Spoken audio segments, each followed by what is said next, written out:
ეს არის Dodge Challenger RT 345 და დღეს გავიგებთ ამერიკული კუნთია თუ ქონი. წავედით. ხო, ნუ ეს ის მანქანა, რომელსაც დიდად წარდგენა არ ჭირდება, მაგრამ უნდა ვთქვათ ზოგადი ინფორმაცია. ესე იგი, ჯერ არის 3 და 6 მოწრობის 6 ცილინდრიანი ძრავით, შემდეგ არის 5 და 7 ჰემის 8 ცილინდრიანი ძრავით, რომელიც არის ეს ჩვენი მანქანა და სხვათა შორის ეს არის 2023 წლის, ანუ ამის შემდეგ უკვე შეწყდა წარმოება Challenger-ის და ეს მანქანა არის თბილისის ცენტრის 5 და 7 ჰემი RT. შემდეგ უკვე მოდის SRT 6 და 4 ლიტრის 8 ცილინდრიანი და ნუ შემდეგ უკვე 6 და 2 სუპერჩარჯერებით დემონი, რედაი და ასე შემდეგ. ჩვენ შემთხვევაში გვაქვს 375 ცხენის ზალა და 555 ნიუტონ-მეტრი და ჩვენი მანქანა იწონის 1900 კილოს. მოდი ჩავხედოთ ძრავს, ნახოთ ჩვენი ჰემი.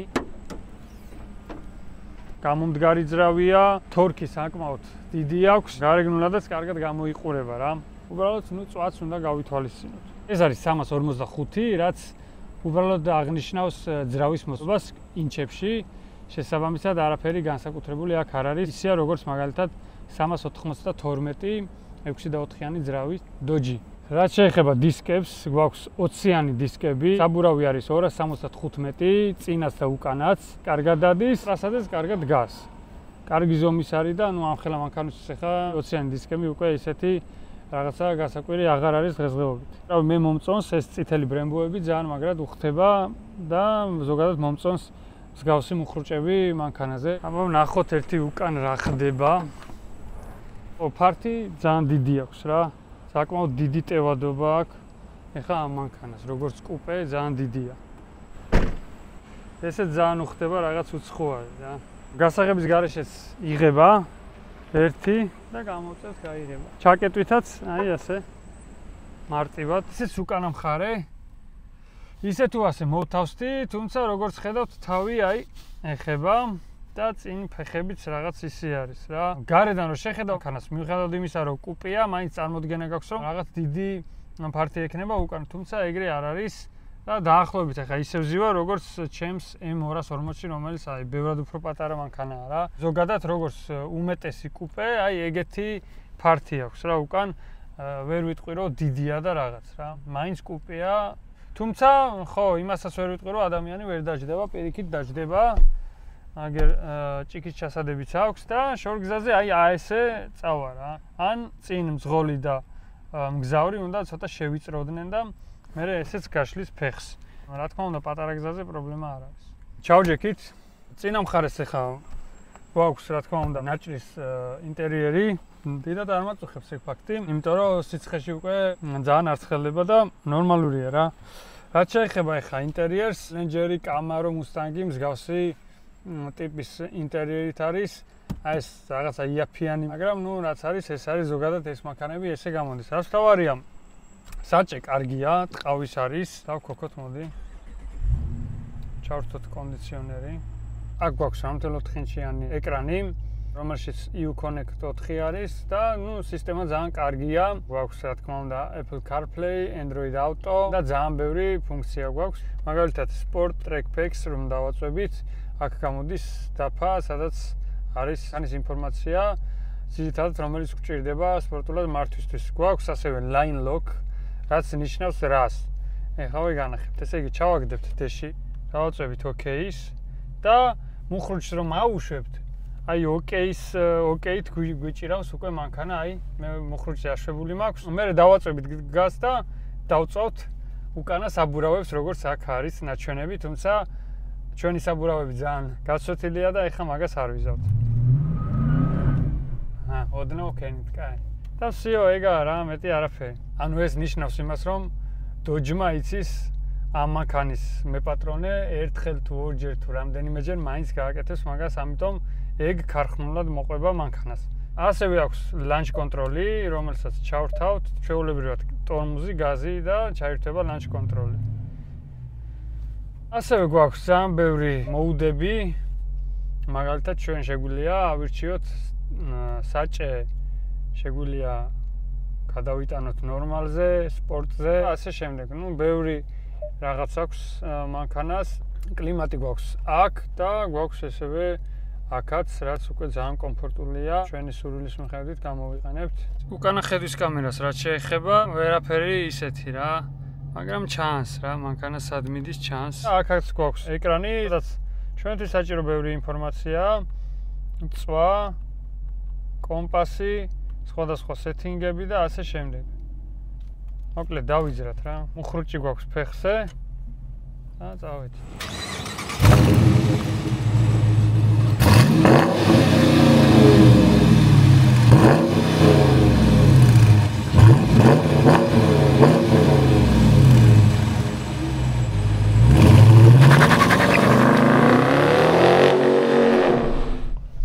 აქ ჭიქების ჩასადებია. აქ სათავსო გვაქვს საკმაოდ დიდი, თავისი USB-ით. ლუკიც არის. როგორც უკვე გითხარით, მანქანა არის ცენტრის და აქვს სადღაც 5000 გარბენი. როგორც ახალი ისეა, აი ცენტრის მანქანები მე ძალიან მომწონს რა, იგრძნობა, შეკრული როა მანქანა. ხედავთ იმისა, რომ მაინც სპორტული მანქანაა, საკმაოდ რბილია. ხმა დიდად არ შემოდის გარედან. არ გვაწუხებს. და რაც ძალიან მთავარია, ამ მანქანას ყურადღება არ აკლია. ყოველთვის ყურადღების ქვეშ არის, ძალიან სასიამოვნოა რა. ფას რაც შეეხება, როგორც უკვე გითხარით, ეს მანქანა გამოდის 2008 წლიდან. რა თქმა უნდა, რესტაილინგია, შემდეგ უკვე ძრავებშია ძალიან დიდი სხვაობა. ზოგი 6 ცილინდრიანია, ზოგი 8-იანი, ზოგი სუპერჩარჯერით და ასე შემდეგ. ამიტომ ფასი ძალიან განსხვავდება. რაც შეეხება 5 და 7-იანს, ამ შემთხვევაში ფასი დამოკიდებულია წლოვანებაზე. 15-შიც შეიძენს, 20-შიც, 25-შიც, 30-შიც. ეს ახლა ახალი მანქანაა, ცენტრის არის, 2023-იანია, 2 წლის არის. ეს რა თქმა უნდა შედარებით მეტი ეღირება. შეეხება აი უკანა მხარეს ბრმა ზონას, აი აქეთ არაფერი ჩანს რა. ამ სავარძლის იქით უკვე არაფერი ჩანს. თორქი საკმაოდ ბევრი აქვს, 555 ნიუტონ-მეტრია და მიუხედავად იმისა, რომ მძიმეა მანქანა, მაინც კარგად დადის რა. რა თქმა უნდა, ხმა გვესმის ყოველთვის 5 და 7 ჰემის, 8 ცილინდრის, თუმცა შემაწუხებელი არ არის რა. ეგ დავიძარით, გამოსდით ცხეთას უკვე, გორაობის რეჟიმში ვართ, იმიტომ რომ მაინტერესებს წვა როგორი ექნება ტრასაზე, თუ იქნება ისე როგორც უწერია. სადღაც 10 ლიტრამდეა წესით წვა ამის ტრასაზე, თუმცა ეხა 9 ლიტრი არის, გორაობთ, 15 კილომეტრი გამოვიარეთ და ჯერჯერობით 9 ליტრია წვა. ნიშნავს იმას, რომ ქალაქშიც ისე უნდა დაწვას, როგორც წერია, სადღაც 15-16 რა მაინც. ზოგადად ცენტრის მანქანები მაგიტომ მომწონს ჩემი Mazda-ც. ისეთია, რომ აი ახალი მანქანაა რა. წვაც ისე აქვს, როგორც უნდა კონდეს. Challenger-ია ეხა და რაღაცა ისეთი ხარისხის ინტერიერი არ აქვს, მაგრამ რაც არის ჩუმი, სუნიც ისეთი აქვს რა, აი ცენტრის რაღაც სიახლის სუნი აქვს, არაფერი არ ხმაურობს, მანქანა დადის ძალიან კარგად.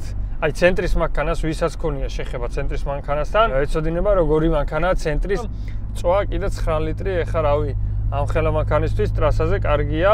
ხა თუ ჩააჭერ 15-საც დაწვავს და 25-საც, მაგრამ მე ვიძახი ისეთ ჩვეულებრივ სიარულით.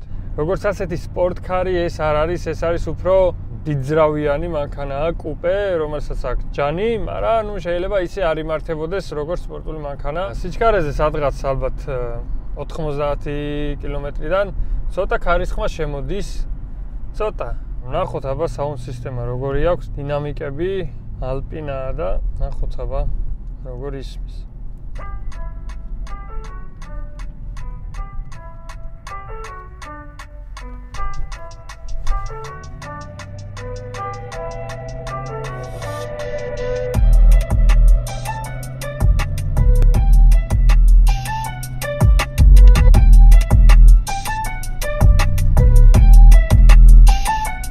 ნუ კარგია რა, ვერ ვიტყოდი რომ საუკეთესოა, თუმცა კარგია რა, მისაღებია, უკეთესებიც მომისმენია, მაგრამ უარესებიც მომისმენია, კი ბატონო და მაგ მხრივ რომ ნორმალურია რა, მისაღებია.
დილის გამოსდით, გამოვედით დიდგორისკენ და ნახავთ ახლა როგორ დადის ჩვენი ჩელენჯერი.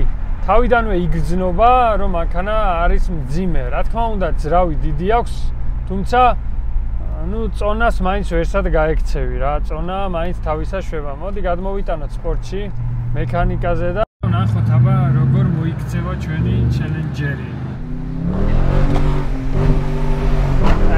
მიგვიანებ.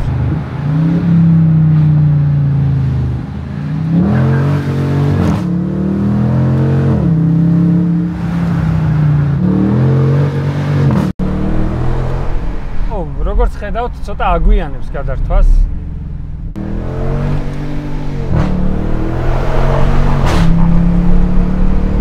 რვასიჩქარიანი ავტომატიკაა და ნუ რთავს რა, მაგრამ ცოტა ადრე უნდა გადართვა.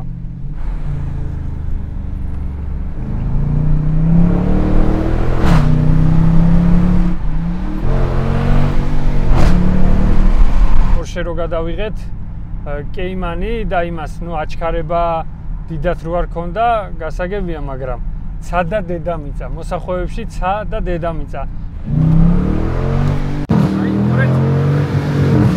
ძალიან უპრობლემოდ ჩქარდება, მაგრამ მოსახვევში მაინც იქითკენ ეკაჩება რა. ამერიკული კუნთების პირობაზე კარგად დადის.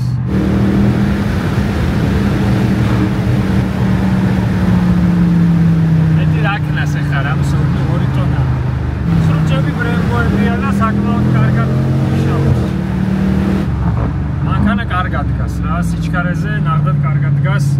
ასთავარია არ იწევა და არ ქანავს. აი, მოვედით სწორზე, მოდი დავსტარტოთ უცებ.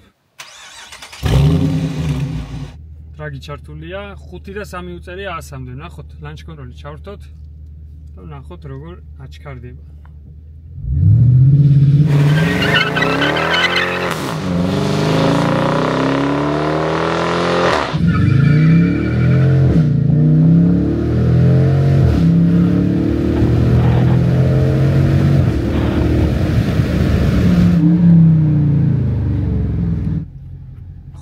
და 88. შვენიერი დროა, მე თუ მკითხავ. თან საბურავები ცოტა ისეთია რა, პროტექტორი აღარ აქვს და მაგის პირობაზე საკმაოდ კარგად აჩქარდა. საბოლოოდ რომ შევაჯამო, როგორი მანქანა არის ამერიკული კუნთი თუ არ არის?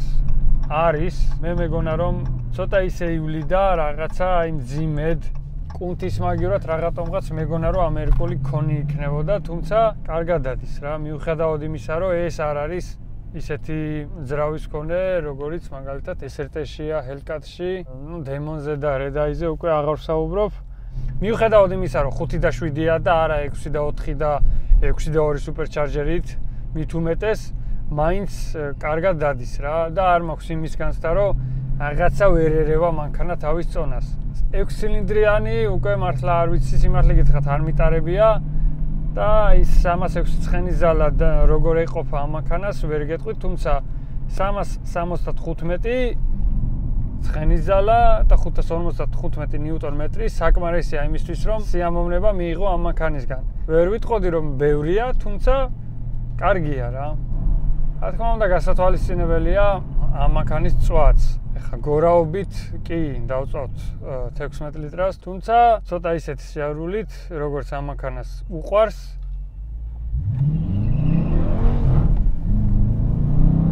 იმეთი 18 ძალიან თავისუფლად, ასე რომ ეგ გასათვალისწინებელია და რაც მთავარია, არ დაგავიწყდეთ რომ გამოიწეროთ ჩვენი არხი, დაწეროთ რამე კომენტარი და მოიწონოთ ვიდეო რა. ძალიან გამახარებთ. ეგ იყო და ეგ ჩვენი ჩელენჯერი დამთავრდა. აბა დროებით.